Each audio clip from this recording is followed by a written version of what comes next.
बिस्मिल्लाहिर्रहमानिर्रहीम। आज हम आपको इस वीडियो में मतलूब के ऊपर बात करेंगे। मतलूब के ऊपर मैंने बहुत सारी चीज़ें एक्सप्लेन की है, लोगों को बताए हैं, समझाए, अल्हम्दुलिल्लाह लोगों को फ़ायदा हुआ। इस वीडियो में कुछ डाउट हैं लोगों के, हम उस पे बात करेंगे। मतलूब की अगर कोई कफ़ील आप पे लगा दे, सबसे पहले आप एक आइडिया सुन लीजिए, उसके बाद इंशाल्लाह हम इस पे एक्सप्लेन करते हैं। ओके? तो वो हमारे साथ एक मसला बना है, वही मतलूब वाला ना। कफ़ील ने सबके ऊपर पैसे डाले हुए हैं। मेरे ऊपर 8,000 डाला हुआ है, एक दोस्त है उसके ऊपर 15,000 डाला हुआ है। और हम जब नए आए थे, उसने अक्षत वगैरह लेके, वफ़ात वगैरह लेके, हमें पता ही नहीं था, उसने खुद ही डाल दिए हैं, ठीक है ना। हमें अब जाके पता चल रहा है कि उसने तब डाले थे। तो अब जो है ना, हमने फाइनल एक्सेप्ट लगाया हुआ है, ठीक है। और सेशन में कोर्ट चल रहा है, उसने केस किया हुआ है, हमारे जो है ना पैसे इन्होंने देने हैं, मैंने 8,000 देने हैं, उसने 15,000 देने हैं। तो उसकी नेक्स्ट जो है ना वो पेशी जो है ना, सेशन जो है ना, वो 4 तारीख को दोस्त का है, मेरा 5 तारीख को है। तो पहला सेशन तो हमने अटेंड कर लिया, उसमें हमने किसी से पैसे नहीं लिए, ठीक है। हम नहीं हुए थे, हमें कोई बात का नहीं पता। तो अभी जो है ना सेकंड जो है ना सेशन आना है 4 को 5 को। तो हमें कोई अगर कोई बात है तो हमें बता दें, मेहरबानी होगी आपकी। तो जिस तरह के आपने आइडिया सुन लिए इन भाई की, ठीक है? इनका केस था, कफ़ील ने मतलूब लगाया, गलत मतलूब लगाया है। तो मतलूब में हमारे सामने क्या ऑप्शन है? देखिए, हमारे सामने अगर आप किसी शेर के आगे चले गए और शेर आपको खाने वाला है, तो या तो आप हाथ बैठ के अपने आप को खाने का इंतज़ार करिए, शेर हमको खा ले, या फिर आपके पास अगर कोई लाठी है, डंडा है, पत्थर है, जो भी है जिससे आप फाइट कर सकें, आपको करना है। कोशिश करने वालों की कभी हार नहीं होती है। सेकंड, अगर आपके कफ़ील ने आप पे मतलूब लगा दिया है, चाहे वो 1,000 रियाल का हो, चाहे 25,000, चाहे 30,000, तो कोर्ट में आपको जाना चाहिए। क्योंकि अगर आप कफ़ील को कोर्ट में नहीं घसीटेंगे तो फिर बाद में यानी आपको पैसा देना है। विदाउट पैसा पे के आप सऊदी अरब से बाहर नहीं जा सकते, आपका एग्ज़िट नहीं लगेगा। ये भूल जाइए कि हम 2 साल 3 साल बाद कुछ देखिए। मतलूब में आपके सामने मैं 3 पार्ट को एक्सप्लेन करूँगा इंशाल्लाह, पार्ट टू पार्ट कोशिश करूँगा आपको समझाने के लिए। मैं हर पार्ट को एक्सप्लेन करूँगा, चाहे इसमें वो सॉरी का हो, चाहे वो माफ़ीनामे का हो, चाहे वो आपको मतलब माफ़ का हो, चाहे मतलब देने का हो। मतलब होता क्या है? मतलब जैसे बेसिकली आप अपनी कंपनी में काम कर रहे हैं, कफ़ील के अकॉर्डिंग आप नहीं जा रहे हैं, कफ़ील की शर्तों को नहीं मान रहे, तो कफ़ील क्या करता है गुस्से में, वो आप पे मतलब लगा देता है कि हाँ, ये मेरा पैसा चोरी कर लिए, अगर भाग गए तो। क्या करता है कि आपके नाम पे मतलब लगा देता है। अगर आपके कफ़ील ने आपके ऊपर मतलब लगा दिया है, तो इस बेस में आपको क्या करना है कि सबसे पहले आपको कफ़ील से माफ़ीनामा लेना है।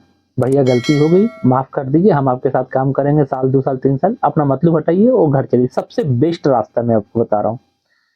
इससे अच्छा रास्ता कुछ नहीं है, माफ़ीनामा। सेकंड, अगर आपके पास माफ़ीनामा नहीं है कफ़ील के पास, कफ़ील आपको माफ़ नहीं कर रहा है और नहीं तैयार है, वो पैसा लेने के मूड में ही है और किसी भी तरह पहले कोशिश करना 100%, 101% भी नहीं छोड़ना है आपको, 100% कोशिश करना है कि इस मतलब का मैटर माफ़ीनामे से, यानी आप उसे माफ़ कर दें या किसी तरह उसे माफ़ी ले लें। उसी के साथ जाके काम करने लगे या जिस तरह भी हो, वो आप जाने, आपका बेटर आप जानते हैं।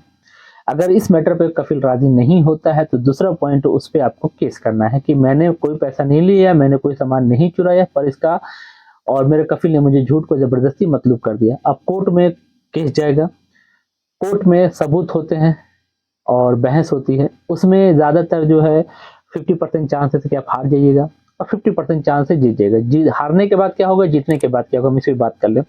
अगर आप केस हार जाते हैं, तो जो मतलूब का पैसा लगा है आप पे, चाहे 1,000 हो, चाहे 17,000 हो, चाहे 25,000, ये आपको देना पड़ेगा, ठीक है? और जो 10 साल का ट्रैवल बैन है, हम इस पे भी बात करेंगे, ठीक है? बहुत से भाई लोग का ख्याल है कि 10 साल का ट्रैवल बैन लगने पे क्या 10 साल के बाद जा सकते हैं, हम उस पे बात करेंगे। तो यानी आपको पैसा देना पड़ेगा अगर आप हार गए तो। दूसरा, अगर आप जीत गए, तो कफ़ील को मतलूब हटाना पड़ेगा। वो मतलब आपका ऑटोमेटिकली गवर्नमेंट ही कैंसिल कर देगी आपको, ठीक है? नहीं तो कफ़ील जा कैंसिल करेगा। अगर वो कफ़ील नहीं कैंसिल करता है, तो 3 दिन 4 दिन का मकतब अमल में विज़िट करना या पुलिस स्टेशन में विज़िट करना, बोलना मेरा कोर्ट का ये पेपर है, मैं जीता हूँ, मेरा कफ़ील मतलब नहीं हटा रहा है, वो उससे हटवाएगा, ठीक है? उसके बाद कफ़ील आपको एग्ज़िट नहीं लगाएगा। अगर लगा, वो तो लगाए क्योंकि उसको एग्ज़िट लगाने हो सकता है आपका काम एक्सपायर हो सकता है उसने एग्ज़िट लगाया हो या कुछ हो सकता है हुरूब लगाए, तो वो आपको कुछ नहीं करेगा। फिर आपको बाहर से काम कराना हो, तो बाहर से हमसे कॉन्टैक्ट कर लीजिएगा, कहीं भी जहाँ आपको अच्छा लगे वहाँ कॉन्टैक्ट कर लीजिएगा, आपका एग्ज़िट वहाँ से लग जाएगा। अगर हमसे कॉन्टैक्ट करना है तो व्हाट्सएप नंबर स्क्रीन पे कॉन्टैक्ट कीजिएगा, इंशाल्लाह हम लोग एग्ज़िट लगा देते हैं। मतलब हटने के बाद अगर आप जीत गए तो वो मतलब हटाएगा। तीसरा रास्ता है कि अपने कफ़ील को आप पैसा दीजिए, जितना भी उसने पैसा आप आपके ऊपर डाला है वो पैसा दीजिए और अपने मतलब को हटवाइए, ठीक है?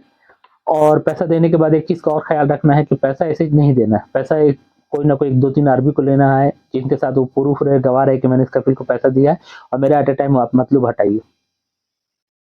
इसके बाद लोगों को कुछ डाउट है, हम उससे बात कर लेते हैं। जैसे बहुत से भाई लोग का डाउट है कि मेरा 10 साल का ट्रैवल बैन लगा हुआ है, ठीक है? तो क्या 10 साल के बाद ये ट्रैवल बैन खत्म हो जाएगा? जो 10 साल का ट्रैवल बैन है, ये 10 साल मान लीजिए अभी किसी का 5 साल हो गया, वो इस चक्कर में बैठे कि 5 साल के बाद मेरा मतलब खत्म हो जाएगा, 5 साल के बाद मैं घर जा सकता हूँ। नहीं, ऐसा बिल्कुल भी नहीं है। 10 साल, सिर्फ और सिर्फ 10 साल का नोटिस पीरियड आपको दिया गया, time period. In time period के बीच में आपको पैसा दे देना है कफिल को, या जो भी मैटर है आपको सॉर्ट आउट कर लेने हैं। ये नहीं कि 10 साल बाद इस टाइम पर आपका ये ट्रैवल बैन खुल जाएगा। नहीं, बिल्कुल भी नहीं है, बिल्कुल भी नहीं है। ट्रैवल बैन नहीं खुलेगा। 10 साल बाद फिर आपको 10 साल का रिन्यू हो जाएगा वो। यानी जब तक आपकी यहाँ हड्डी सड़ जाएगी तो भी आप सऊदी अरब से बाहर नहीं जा सकते, जब तक आप ये केस को खत्म ना कर ले। चाहे खत्म करने के 3 तरीके जो मैंने पहले बताए, या तो माफी तवाफी पे है, या दूसरा आप उस पर केस कीजिए, हारे जीते वो एक अलग मैटर है, तीसरा या तो उसका पैसा भरे। आई होप इसके बाद जिन भाइयों को भी चेक करने के मेरे नाम पे मतलूब है, किस पुलिस स्टेशन में कंप्लेन की मेरे नाम से, मेरे नाम पे कितने मतलूब हैं, कितने तारीख को मतलूब लगाया गया, किस चीज़ का मतलूब लगाया गया, उसके लिए आपको एक मतलूब प्रिंट निकलता है मरूर से, पुलिस स्टेशन से। हमसे कांटेक्ट कीजिएगा, इंशाल्लाह हम आपको मतलूब प्रिंट इंशाल्लाह एक दिन में निकाल कर दे देंगे। व्हाट्सअप नंबर स्क्रीन पे है। तो आई होप मतलब के बारे में आपके सारे डाउट क्लियर हो गए। कोई प्रॉब्लम है, परेशानी है, अगर कुछ हेल्प चाहिए मतलब के बारे में तो हमसे कांटेक्ट कीजिएगा इंशाल्लाह। व्हाट्सअप नंबर स्क्रीन पे है और मेरा ग्रुप लिंक डिस्क्रिप्शन में है। और ज़्यादातर हम ट्विटर पे एक्टिव रहते हैं, इंस्टाग्राम पे, तो आप मुझे क्योंकि यूट्यूब पे वीडियो बना के बार बार डालना थोड़ा सी हो जाता है, टाइम नहीं मिलता है, तो आप मुझे ट्विटर पे फॉलो कर लीजिएगा या इंस्टाग्राम पे, वहाँ मैं ज़्यादा एक्टिव रहता हूँ। तो बहुत सारा ख्याल रखें, दुआ में याद रखें, चैनल को सब्सक्राइब जरूर करें। अल्लाह हाफ़िज़।